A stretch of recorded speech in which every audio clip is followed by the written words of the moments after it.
Hello there. Welcome to another Fireside Chat with Dr. Dorothy. I'm going to do part 2 of the story I told you about being in the Sultanate of Oman and sitting in the stadium that day and having this vision for doing their project for helping them to preserve aspects of their culture and national identity, to inspire young people to begin to value the old and what made them uniquely Omani, based on the Sultan's National Day speech to his people. And it was just an inspiration, divine inspiration, I call it. Part 2 of that is, even after having served in Oman and having the opportunity to go all over that country with field research and document their traditional handcrafts, carving, silverwork, gold, interviewing villagers from all around that country. And also having lived in Saudi Arabia for 2 years prior to that, with serving in Washington, D.C., Frank at the Pentagon in between, I still was naive in my global understanding of who we are as Americans and how we fit into that global puzzle. So I just want to talk about that for a few minutes today to help you, if you're anywhere near as naive as I was, to just have a better understanding of culture and national identity. What makes you you? And what makes me me? And what makes us collectively Americans? What is it that we hold dear? The characteristics that we bring forward. Now, I'll never forget, I had done this work in Oman, and I came back to the Washington, D.C. area with Frank. And, our service there was, he was serving by then a Defense Intelligence Agency there in Northern Virginia.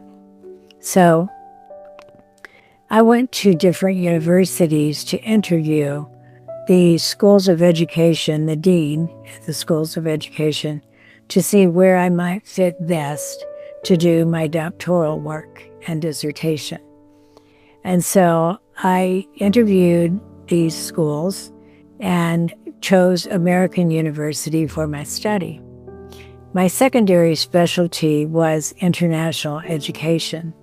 My focus was there, and educational administration with leadership was my number one focus. So one of my favorite classes was cross-cultural communication. I'll never forget, even after all this experience serving abroad and globally, cross-cultural communication class was fascinating to me, and how we communicate not only with each other, American to American, but you put us in another environment, and how does that work? How do we make decisions? How do we communicate what we're trying to get across? And I'll never forget when the professor began to talk about American culture. We talked about other cultures and how they process information, how they make decisions, and how that may differ from the way an American approaches solving problems, for example.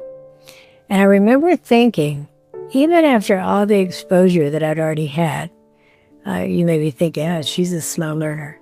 But, I really wanted to learn. I was very interested in culture and identity in particular at this juncture. And so he started talking about what are the characteristics of American culture. And I remember asking myself the question that evening as he was teaching, American culture? I had never even thought of what are the top characteristics that identify what it means to be an American. What do we highly value? What are some of our somewhat non-negotiables or values as Americans that we use to interact with each other, and that we are particularly called upon to use when we interact with someone from a foreign country or in another culture, crossing cultures. And as he began to talk about it, the number one characteristic that he used to define Americans and what we hold dear is individualism. We're very individualistic. We came here for the freedom that we continue to claim for ourselves to this day. We came here as European, belonging to the European, that was our mother country, and Western Europe initially. And we came here for freedom, to be who we wanted to be, to develop a constitution that every man is created equal, okay, with roots going back to religious freedom as well. But individual freedom, collective American freedom, and religious freedom, very important in early America. So individualistic. We don't make decisions, in consensus. We believe in individual responsibility, accountability, and making decisions, on your own, being accountable for those decisions, and according to the values that we hold dear. What are some other values? Equality. All men are created equal. And we've tried, we're not perfect. We struggled with this one, but we've tried to make it as balanced and as equal. We have laws and procedures in place that are legally bound to treat each other regardless of race, regardless of gender, regardless of religious beliefs, regardless of social status. We are created equal. It's a value that America holds dear. Another one is communication. I've lived in countries where it's very indirect communication. And if you ask someone an important question, they will generally sort of soft pedal it and soft soap it and tell you what they think you want to hear, but it may not come to fruition. Americans are very direct in communication style. We value being clear, delivering the message, setting expectations with boundaries and accountability pieces in place. So direct communication is another American characteristic of our culture and national identity. Another one is being very futuristic, intending to have an optimistic outlook on the future. It's believing that hard work, setting goals, setting plans, setting steps to accomplish those goals, and then accomplishing it, taking action, individually, action-based, and planning things out, and then creating the avenues and the step-by-step process to bring it to completion. That's who we are. That's what we do. We're very optimistic. We're very futuristic. I mean, look at what we've accomplished in now basically 250 years. It's amazing. It's an amazing thing that America has created in barely over 200 years of American history. So, I salute it. I have a whole different perception these days of what America stands for, what makes us American. And I remember thinking, American culture, I didn't think of any particular parameters for American culture until I was in that cross-cultural communication class and the professor began to describe these key characteristics of being an American. What does that mean? And how does that look? The last one is our work ethic and achievement. We actually may be too strong in this area. And it puts a lot of stress on people, particularly our young people, as to what do they want to do with their life and how are they going to set their goals and and meet the standards that they perceive to be, what's expected of them, their expectations around that, but a really strong work ethic.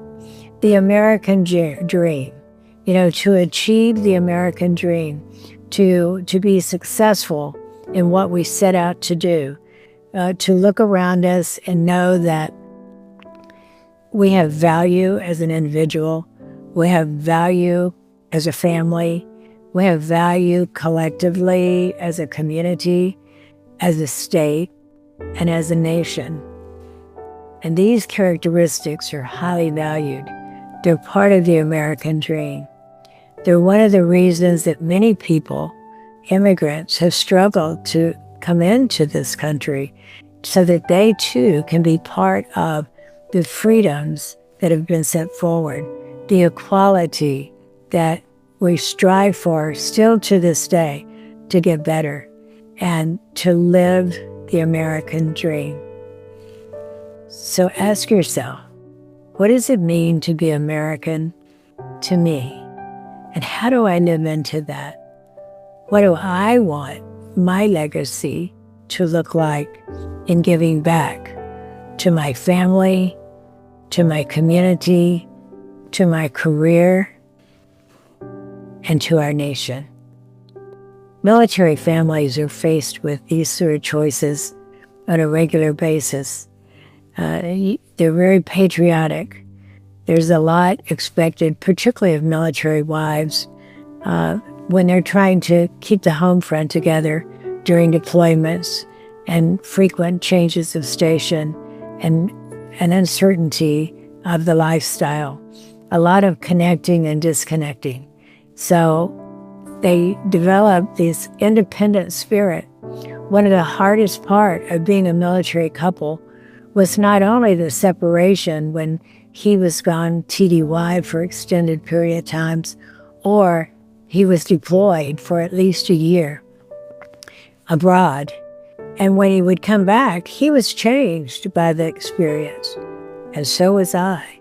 And so were our boys. We'd had to pull up our bootstraps. We'd had to pull together and support each other and wear, like military wives often wear the hat of being a single mom and making decisions. So you have to be resilient. You have to be flexible. You have to be strong. And when the reintegration process comes in, when he comes back and reintegrates into the family, or she, if it's a female soldier, it is a very, very difficult process, which I will do a Fireside Chat on in the future. But thank you for asking yourself the question, who am I? What makes me uniquely Dorothy? What makes me uniquely part of the Bond-Villain family and that legacy? And what makes me uniquely part of Arizona and the Western, legendary Wild West, as we call it, sort of, the cowboy Wild West out here. And then what makes me uniquely American? I was raised so programmed with individualism, with the desire for equal rights and equality, with the way I communicate. If someone asks me something, I'm going to tell them the truth and be direct. It's part of being an American.